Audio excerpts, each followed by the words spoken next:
Good afternoon, students. Good afternoon, everyone. Am I audible? Okay.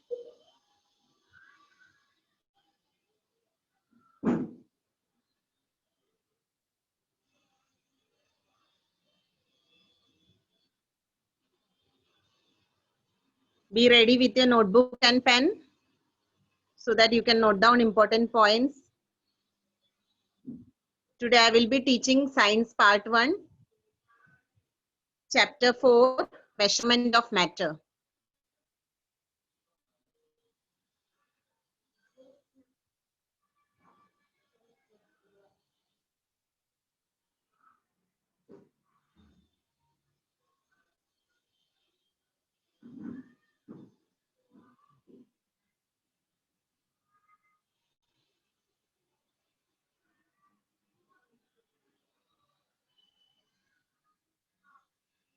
Okay, students.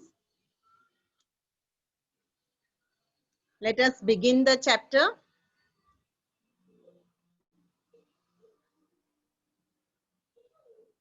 Still many students are joining. We will wait.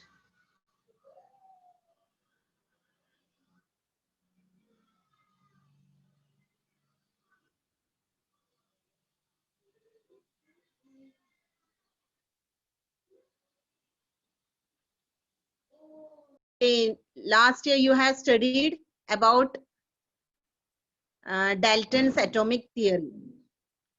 Okay, so in that, what Dalton has proposed that matter is made up of small particles. Do you know the names of these particles? If you know what are these small particles called, put it in the chat box, students. Very good, Sneha Rokade. They are called as what? Atoms. Okay, so atoms are very small particles. Okay, an atom is hard and solid ball, right? So, and it is the smallest unit of matter. That's why what we can say, it is indivisible. Fine. So you know about atom. Okay. Now, tell me what are compounds? How compounds?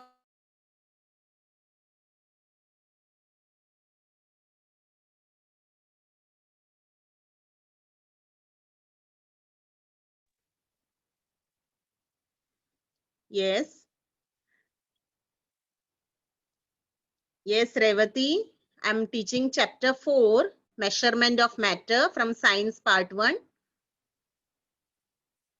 Okay, when atoms are combined, Aditya is saying, okay, fine. Compounds are formed by chemical reaction of different elements. Okay, that is the proper definition. Okay.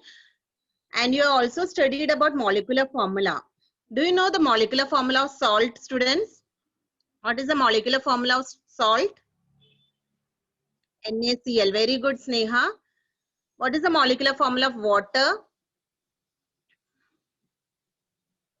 H2O. Very good, Bhumi Tiwari. Mehdi, Purva. Very good. What is the molecular formula of limestone? Anyone? Limestone is also called as calcium carbonate, right? So what we how we can write calcium carbonate?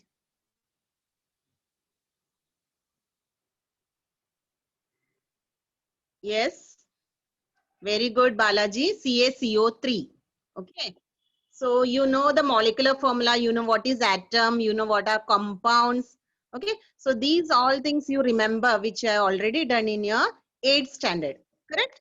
Now we are going to start with the topic called law of chemical combination. Fine. For that, I will be sharing my screen with you, students.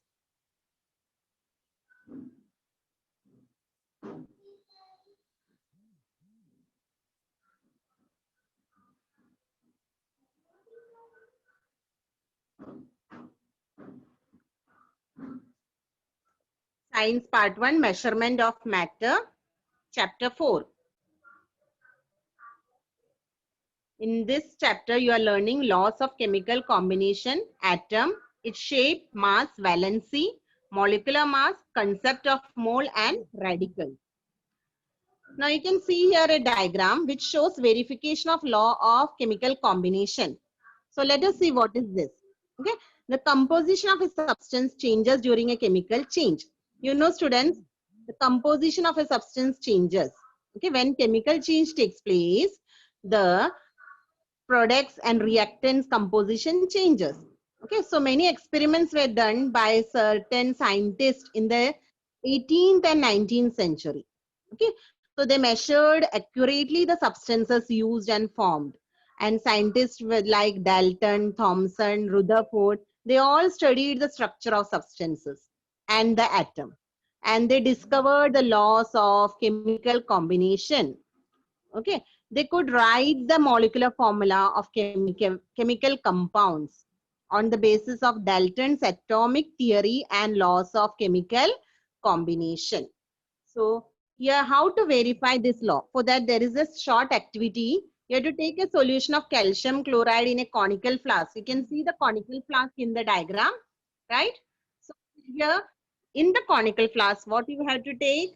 Calcium chloride, okay, and a solution of sodium sulfate in a test tube, okay, and then tie the thread to the test tube and insert it in conical flask. Seal the conical flask with an airtight rubber cork and weigh the conical flask using a balance, okay, and then tilt the conical flask so that the solution in the test tube gets poured in the conical flask, and weigh the conical flask again. So this is the procedure of your activity. Okay, so after doing this, what you will find? You will find that there is a white precipitate formed. Okay, so what is formed here? A white precipitate of calcium sulfate in sodium chloride solution. Okay, because solution of calcium chloride CaCl2 reacts with solution of sodium sulfate, and what is the byproduct formed here? Calcium sulfate, CaSO4, in sodium chloride solution. So in this way we can verify the law of chemical combination. So from this you can say that the composition of the substance has changed during a chemical change. What type of change has taken place, students? Put in the chat box. It was it a physical change or a chemical change? Yes, chemical change. Correct, Bhumi? It was a chemical change. So what happens in chemical change? The composition of the substance totally changes. Okay, new product is formed. The nature of the product, the color of the product, the order of the product, everything changes. It is an irreversible process. You know what the difference between physical and chemical change. So in this law of chemical combination, what happens? The composition of the substance has totally changed, right? So a totally new product, that is white precipitate of calcium sulfate, is formed in the beaker, right? So that is about the law. Next is the law of conservation of matter. Okay, so here in this activities, the mass of the original matter and the mass of the matter newly formed as a result of chemical change. What you can say about the mass? Are they equal or not? Any of you? What about the mass of the substance, reactants and products? Are they equal or unequal? Give the answer in the public chat. Yes, equal. Correct, Revati? They are equal. So in 1785, another scientist called Anthony Lavoisier. Okay, I'll share my screen with you.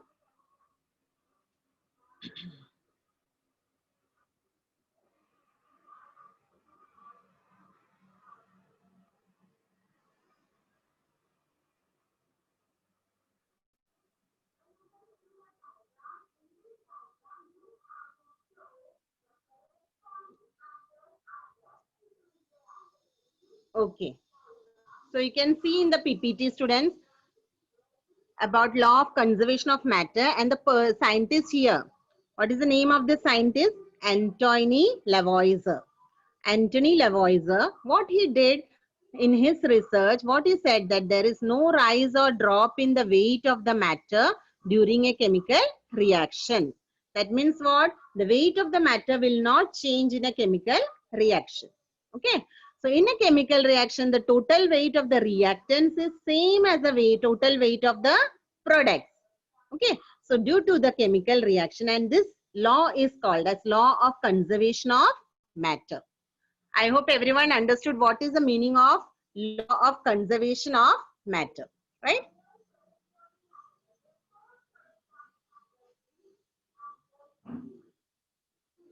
Okay, students. So that was about law of conservation of matter. Once again, I'll repeat what is meant by law of conservation of matter.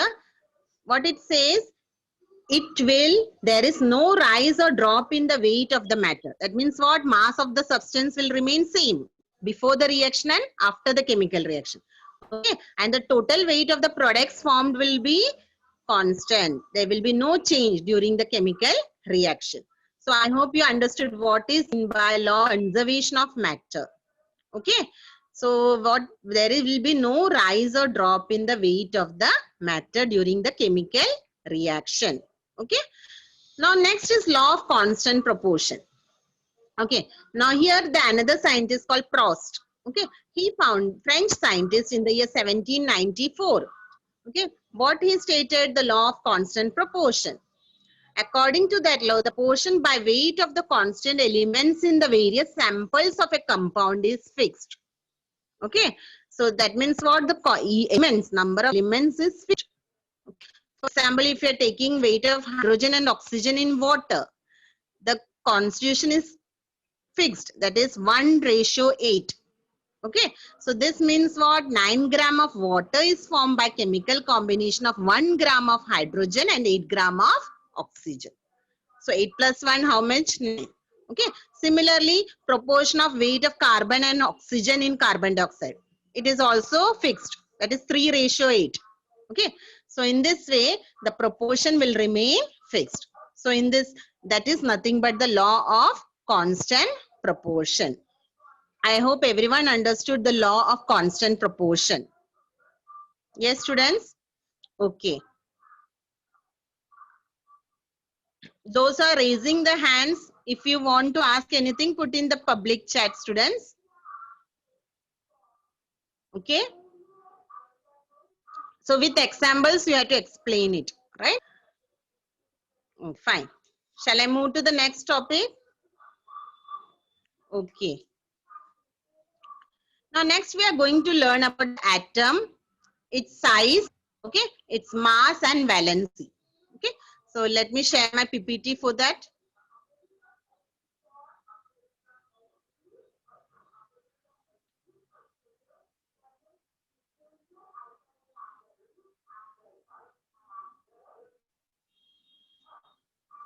Okay. Now what is atom? Atom is the smallest particle of the element, right? So we have done this, that at the center of an atom there is nucleus. Okay, there are some electrons moving in an extra nuclear part. In the diagram you can see how the atom looks like. This is microscopic image of iridium atom. Okay, every spot in this image is an atom. You can see many spots here. So every spot is nothing but what? It is a atom of iridium. Iridium is an element, right? So here what you can say, nucleus is present at the center, and what is revolving around the nucleus? Electrons. Okay. Now what is the charge of electrons, students? Can you tell me? Is it positively charged or negatively charged? Who will give the answer? Yes, negatively charged. Very good. Okay.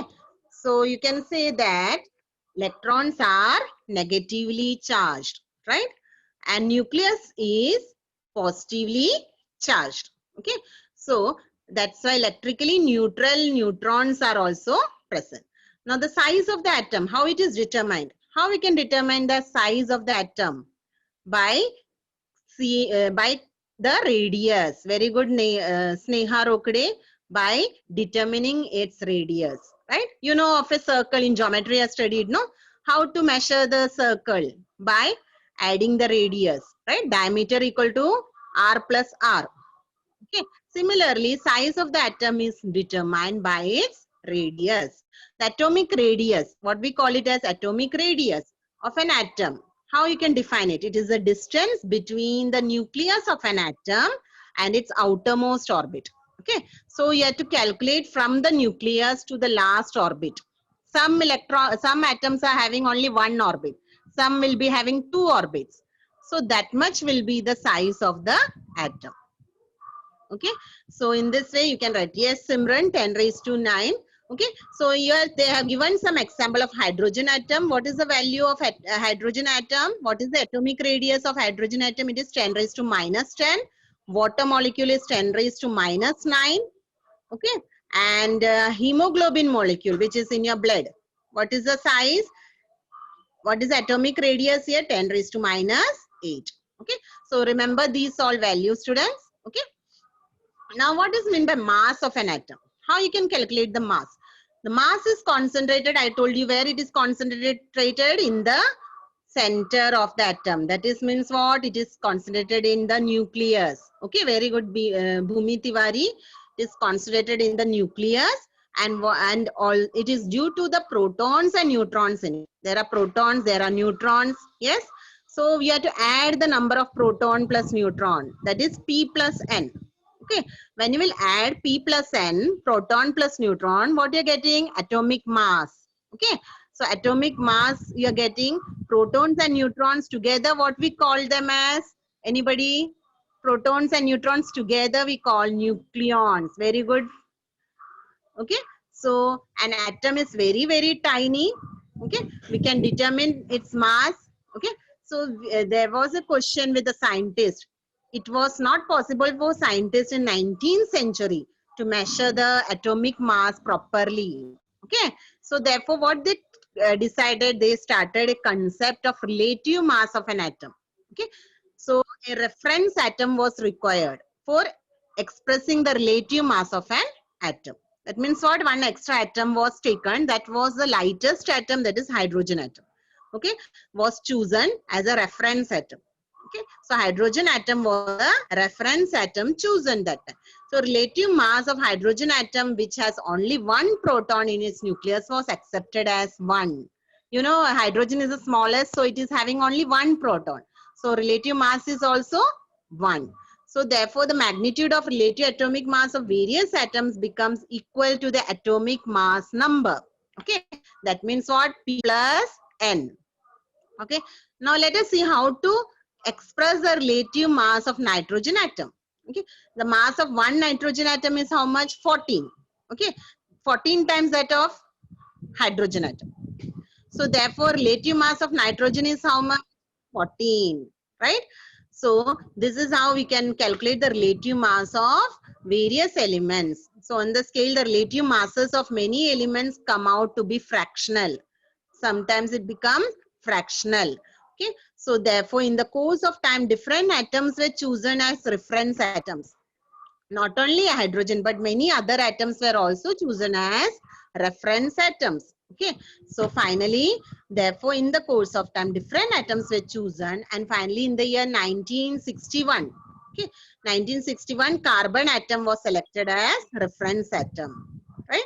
So in this scale, the relative mass of carbon atom was accepted as 12. So what is the relative mass of carbon atom? It was accepted as 12. Okay, so the relative mass of one hydrogen is atom compared to the carbon atom will be how much? 12 into 1 upon 12.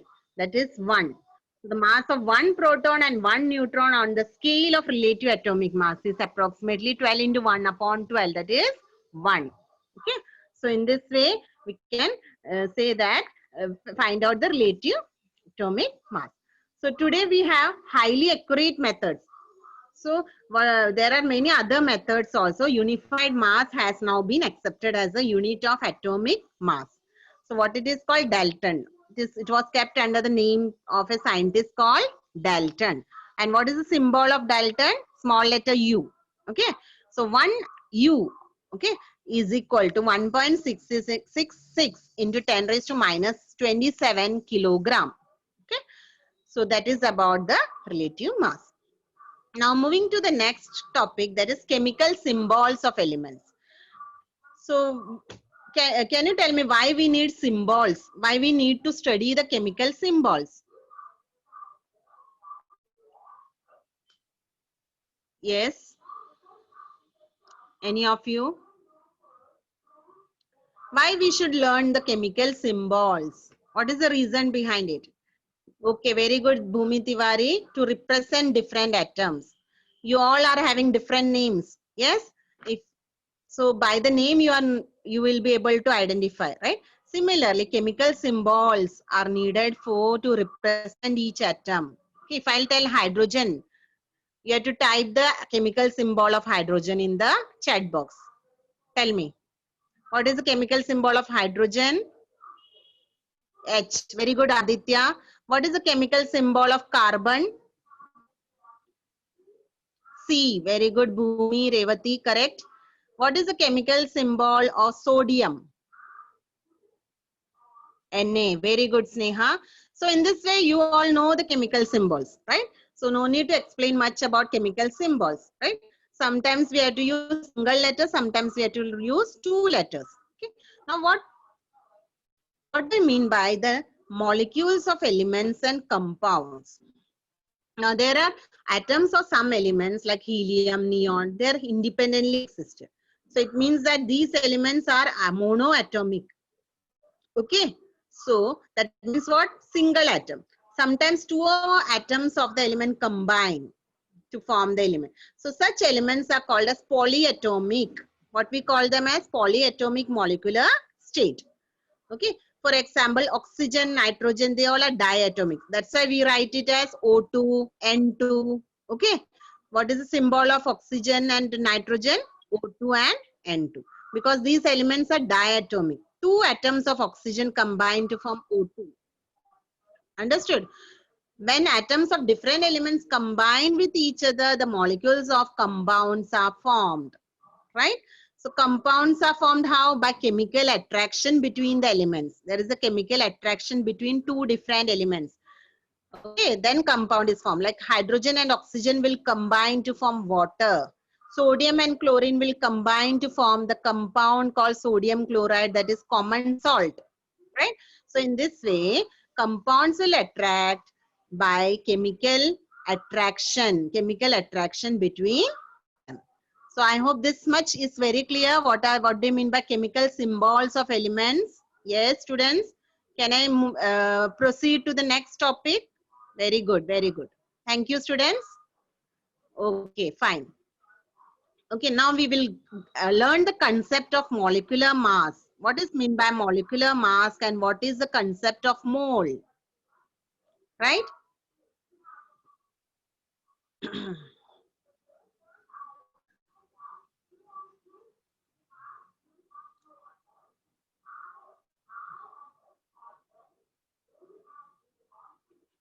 Okay. So student Simran, you want to ask anything? You raise your hand, Simran. You want to ask any question? Write in the chat box, Simran. No, nothing. Then lower your hand, Simran. Unnecessary, don't raise your hand.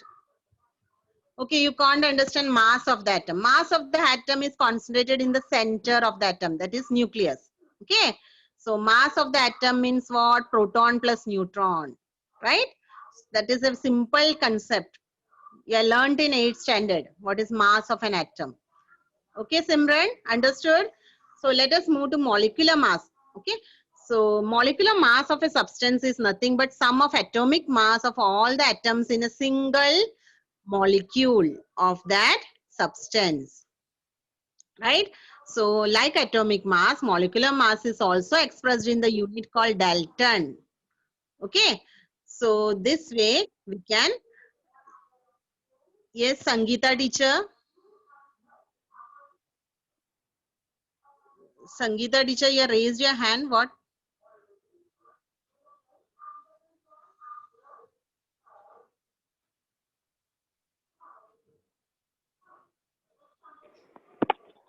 Yes, teacher. Make me co-host now.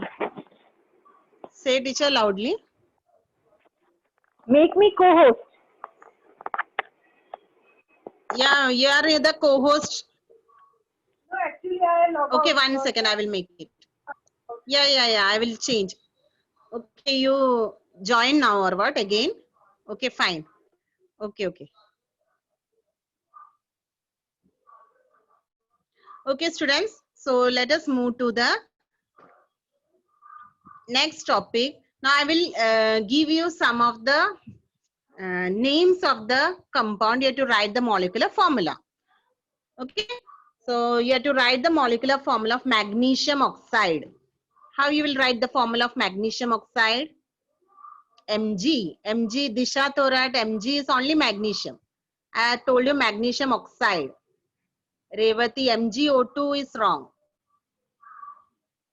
MgO. Very good, Bhumi. Correct answer. Manjima, Purva, Varsha, all are giving correct answer. So you understood what is this molecular formula, how to write. Okay.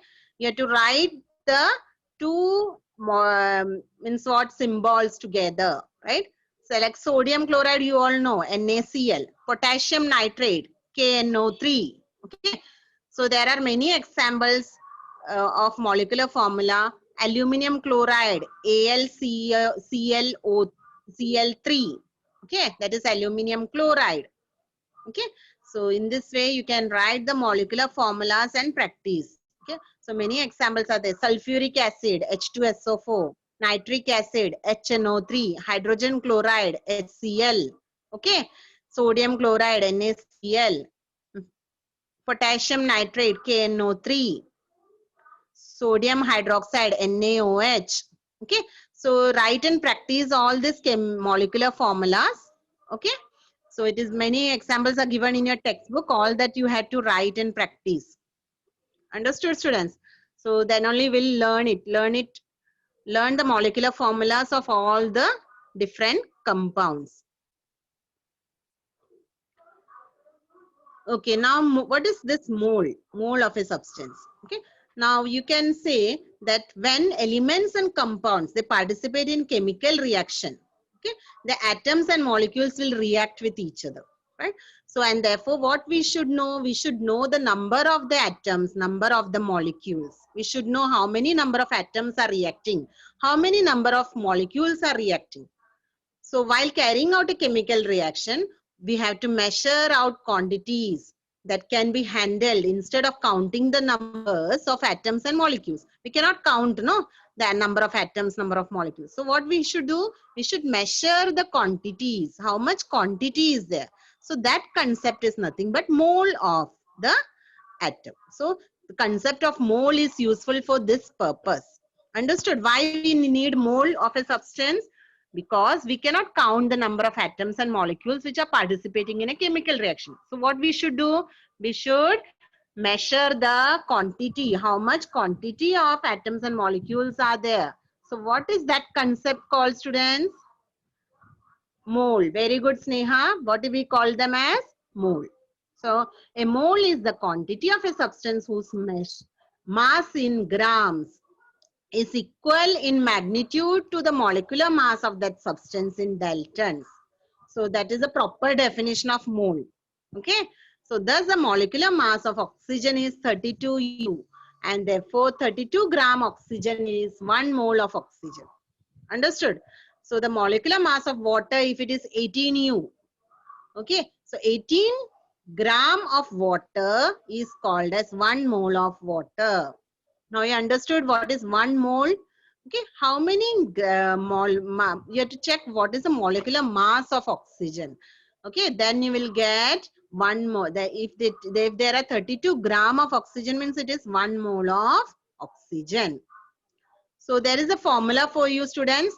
Okay, note it down. Number of moles of a substance is equal to mass of the substance in grams divided by molecular mass of the substance. Okay, so remember this formula to find out the moles. Okay, now moving to the next topic, students, I will share my screen with you.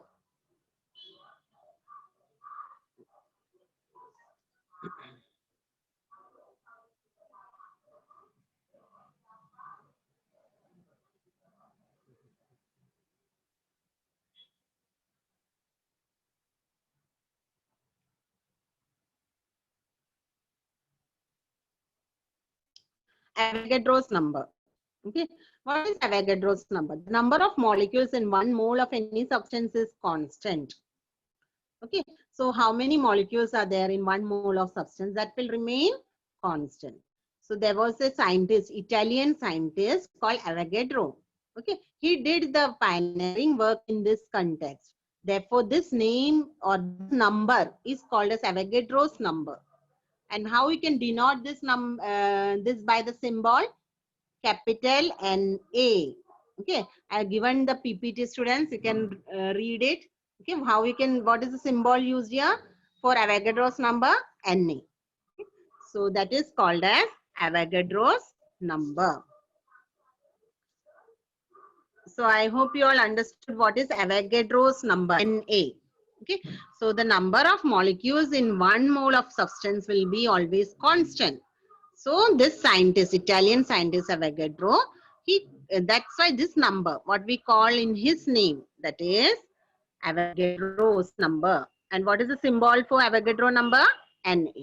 The value is 6.022 into 10 raised to 23. Okay.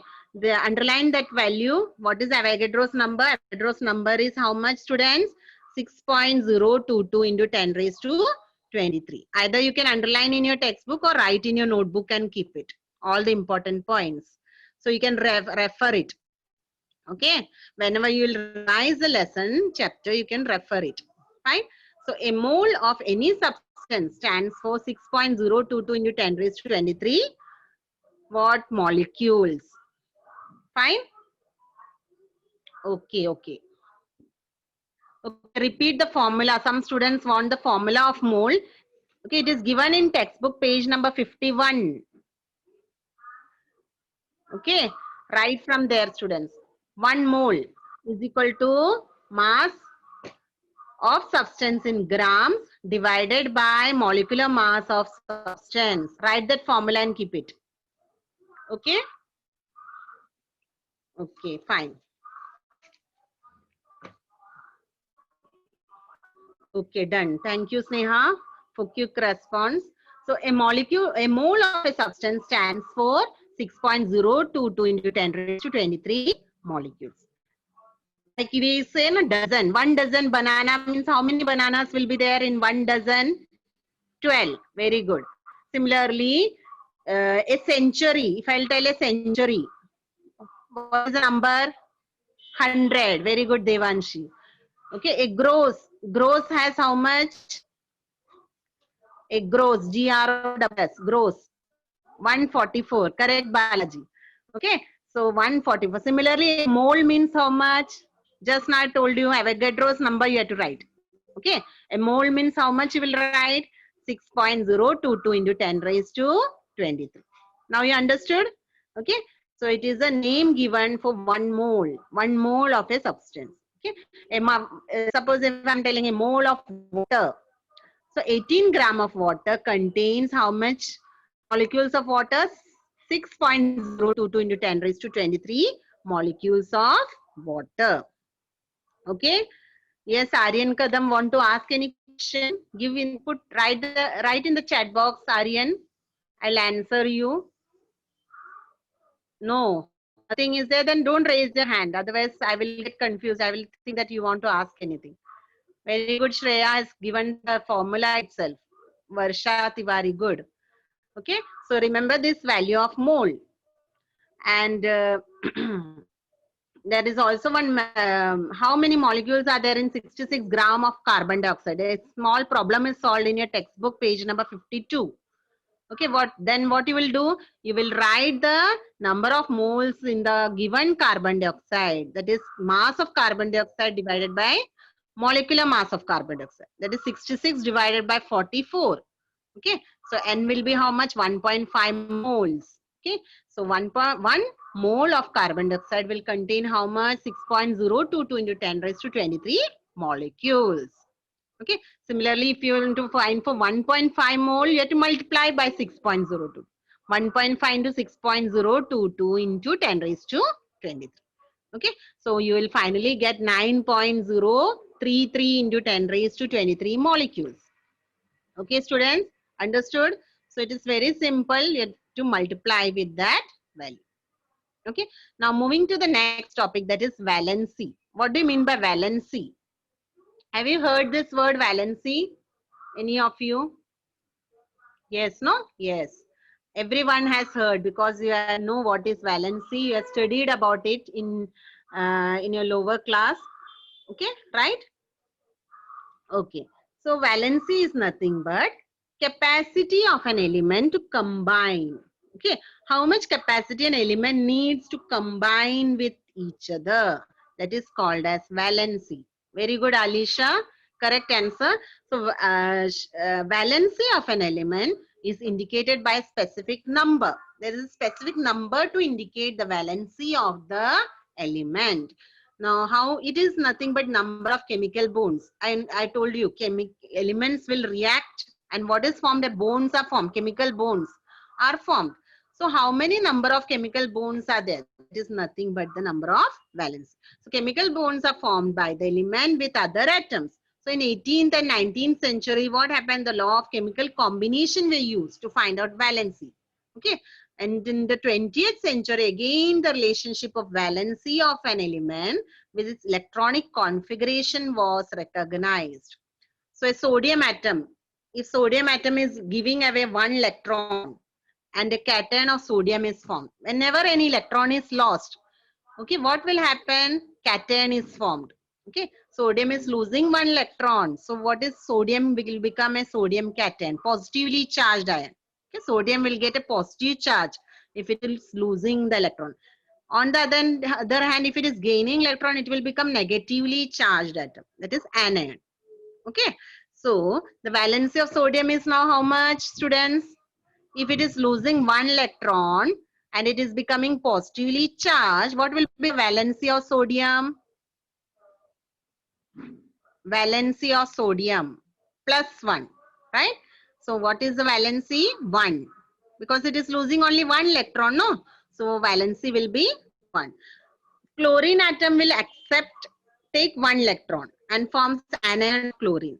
So what will be the valency of chlorine?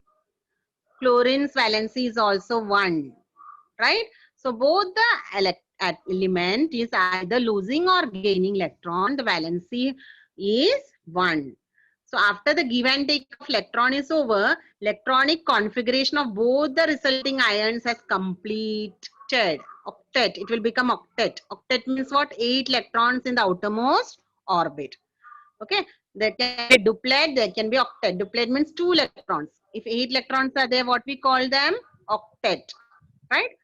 So, due to attraction between the unit but opposite charges on the two ions, one chemical bond is formed.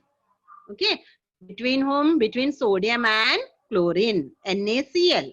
Okay, chemical bond is formed between sodium and chlorine. And what is the name of that compound? Sodium chloride.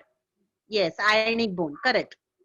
Okay, so sodium atom has the capacity to give the electron, while chlorine atom is having the capacity to accept the electron. Okay, so one electron is given by sodium and chlorine is accepting the one electron. So this means what is the valency of both the elements? The valency of both the elements, sodium and chlorine, is 1. Very good, Alisha, 1. Okay, so Chaitra correct, Isha correct. So valency is 1. Okay, so now you understood the concept of valency, students. How the valency is calculated. You have to check how many electrons are lost by the atom or how many electron is gained by the atom, right? So that is called as valency. That is called capacity of the element to combine. How the elements can combine with each other by losing the electron or gaining the electron. That is called as valency of the element. Okay, fine. So from this, the electronic definition of valency. What will be the definition of valency? The number of electrons that an atom of an element gives away or takes up while forming an ionic bond is called the valency of that element. Okay, all of you note down this definition of valency. Very important. You should know what is meant by valency. Okay, or you can write the capacity of an element to combine. Correct, Revati, that is also right, but proper definition, just now I told you that is the proper definition. Fine. Now what is meant by variable valency? Okay, now in your textbook page number 54, you can see, fine, there are many elements given over there. and there are valency of the elements you have to calculate, write down. Okay, that is for your self study. You have to complete yourself that chart. Okay, only the topics, what is mean by variable valency, that I'm going to tell you. So under different conditions, the atom of some elements, what they will do, they will give away or take up different number of electrons. Some atoms will give away and some atom will take up the electrons. Okay, so that time what will happen? So the during that time, so the they exhibit more than one valence. One element will have two valence sometimes. More than one valence is exhibited. Okay, so this property of elements is called as variable valency. What you can say? Variable valency. Okay, so in this way, variable valency, you got it, right? I hope everyone understood what is mean by variable valency. Okay. Now, for example, copper is having two valency, 1 and 2. So we call it by two names, cuprous and cupric. Mercury is also having two valency, 1 and 2. So what we call them, mercurous and mercuric. Ferrous is called as ferrous and ferric because the valence is 2 and 3. So these are called as variable valencies, different valencies. Okay, so that is about the valency of the element. Okay, now let us see how to calculate the valence, how to write the chemical formula of the compound. For that I will share my screen, students, the last topic of this chapter, how to write the chemical formula.